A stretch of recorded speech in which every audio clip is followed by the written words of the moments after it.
Every sci-fi blockbuster has that one incredible stealth fighter that seems too good to be true.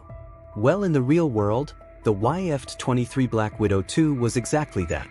Imagine a plane so advanced that it felt like it flew straight out of a futuristic movie set. But the YF-23 slipped into the shadows, leaving many wondering about its true potential. So, what made it so special? Buckle up as we uncover the secrets and untold stories of the YF-23. To understand the story of the YF-23, we need to travel back to the 1980s. During this time, the Cold War was at its peak, and the United States was in a relentless race to maintain air superiority over its adversaries. The U.S. Air Force recognized the need for a new generation of fighter jets that could dominate the skies with unmatched stealth, speed, and agility. This led to the inception of the Advanced Tactical Fighter Program. The ATF program aimed to develop a new fighter aircraft that would replace the aging fleet of F-15 Eagles and F-16 Fighting Falcons. The requirements were ambitious. The aircraft needed to be virtually invisible to enemy radar, achieve supercruise, and possess unparalleled maneuverability. Two aerospace giants stepped up to the challenge: Northrop with their YF-23 Black Widow 2, and Lockheed with their YF-22, which would later become the F-22 Raptor. These two contenders were poised to showcase their cutting-edge designs and technologies in a head-to-head competition. Northrop's YF-23 was a marvel of engineering. It featured a sleek, diamond-shaped wing design and a blended body that minimized radar cross-section. The aircraft was powered by advanced engines that allowed it to reach incredible speeds while maintaining stealth. The YF-23 also boasted innovative materials and construction techniques that reduced its weight and enhanced its performance. On the other hand, Lockheed's YF-22 had its own unique design features, including thrust vectoring nozzles for enhanced maneuverability and a more traditional tail configuration. The stage was set for an epic battle of technology and innovation. As the ATF program progressed, both companies worked tirelessly to meet the stringent requirements set by the Air Force. They conducted extensive research, wind tunnel tests, and simulations to refine their designs. Prototypes were built, and rigorous testing began to evaluate their performance in various scenarios. The YF-23 and YF-22 represented the pinnacle of aerospace technology in the late 20th century. The competition between Northrop and Lockheed was fierce, and the stakes were incredibly high. The outcome of this contest would shape the future of air combat for decades to come. But what happened next? How did the YF-23 perform in the trials, and why was it ultimately not chosen by the U.S. Air Force? The YF-23 was designed with a clear focus on stealth and high-speed performance. Its unique diamond-shaped wing configuration was not just for show. This design, combined with its blended body, was aimed at minimizing radar cross-section and effectively reducing its radar signature, making it less detectable to enemy radar systems compared to its competitors. One of the YF-23's most notable features was its use of advanced composite materials. These materials were selected for their lightweight and radar-absorbing properties, which played a critical role in its stealth capabilities. The YF-23 was also powered by two Pratt & Whitney F-119 engines, which were capable of thrust vectoring. This provided the aircraft with exceptional speed and maneuverability. The engines allowed the YF-23 to achieve supercruise, meaning it could fly at supersonic speeds without relying on afterburners.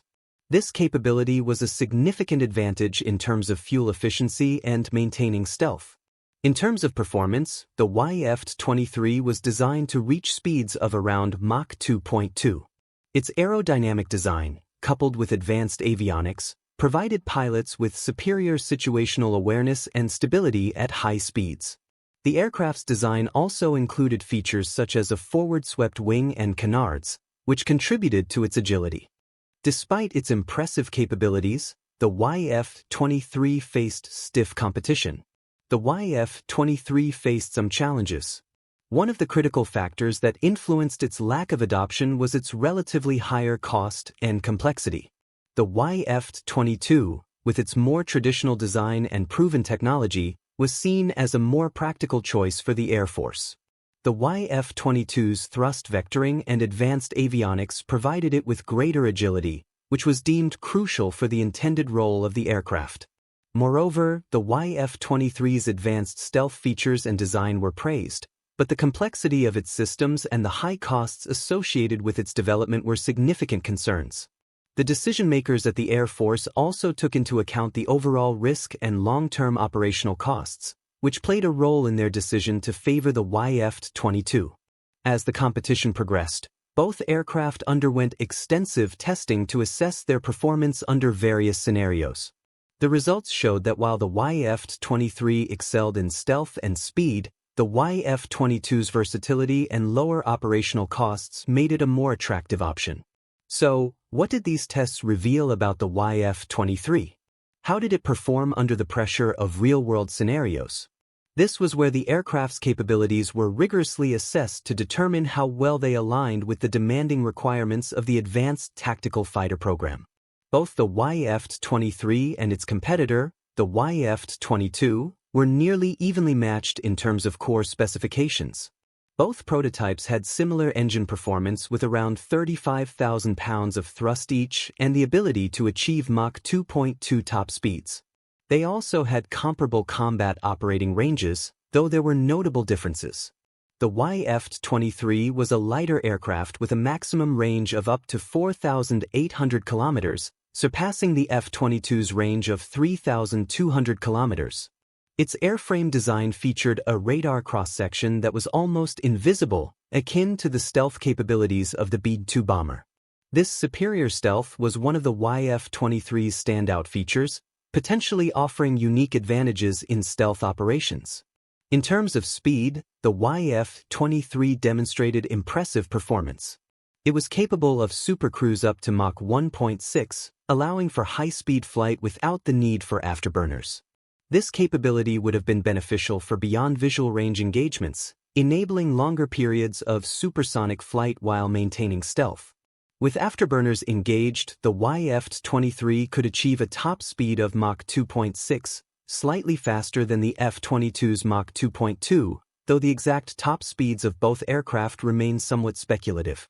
However, the YF-23 faced significant challenges during its testing phase. On October 30, 1990, test pilot Bill Lowe experienced a dangerous situation when the outer layer of the windscreen on the YF-23, known as gray ghost, shattered at Mach 1.5. Fortunately, the polycarbonate layer remained intact, allowing the aircraft to return safely. This issue was not isolated, as a similar problem occurred with the YF-23 prototype Spider.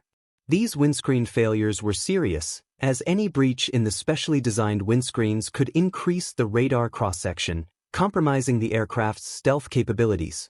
The YF-23 also encountered mechanical issues. During P-2's second flight, one of the GE engines failed to accelerate properly, necessitating a single-engine landing. In another incident during Flight 3, a plugged fuel line caused the fuel tanks to overpressurize, creating a potentially dangerous situation. Thankfully, this issue was detected in time, and the aircraft landed safely. These technical problems were addressed with maintenance efforts, but they underscored the challenges faced by the Northrop team. Despite these setbacks, the YF-23's performance in certain areas remained impressive. Test pilot Paul Metz, who flew both the YF-23 and the F-22, found the YF-23 particularly capable in high angle of attack situations, operating at trimmed angles of attack up to 60 degrees. Metz noted that the YF-23 could potentially outperform the F-22 in certain high AOA scenarios. However, the F-22's thrust vectoring provided it with an edge in agility, which was crucial for air combat. The testing process included a rare joint flight of the YF-23 and YF-22 on November 29, 1990, piloted by Metz and Sandberg over the Mojave Desert. This event marked the only time the two aircraft flew together. The following day, the YF-23's first prototype, Gray Ghost, was retired, and focus shifted to the second prototype, Spider. With the program's funding running low, efforts were concentrated on testing Spider's supercruise capabilities, though the results were never publicly disclosed. On December 18, 1990, a final joint flight was conducted for a photo shoot with Lockheed's YF-22 prototype. This brief 15-minute event marked the last time the two aircraft were seen together in flight. Later that day, test pilot Ron Johnson flew the YF-23 on its final mission, a 2-hour test flight. After this, both YF-23 prototypes were grounded, and the program began winding down.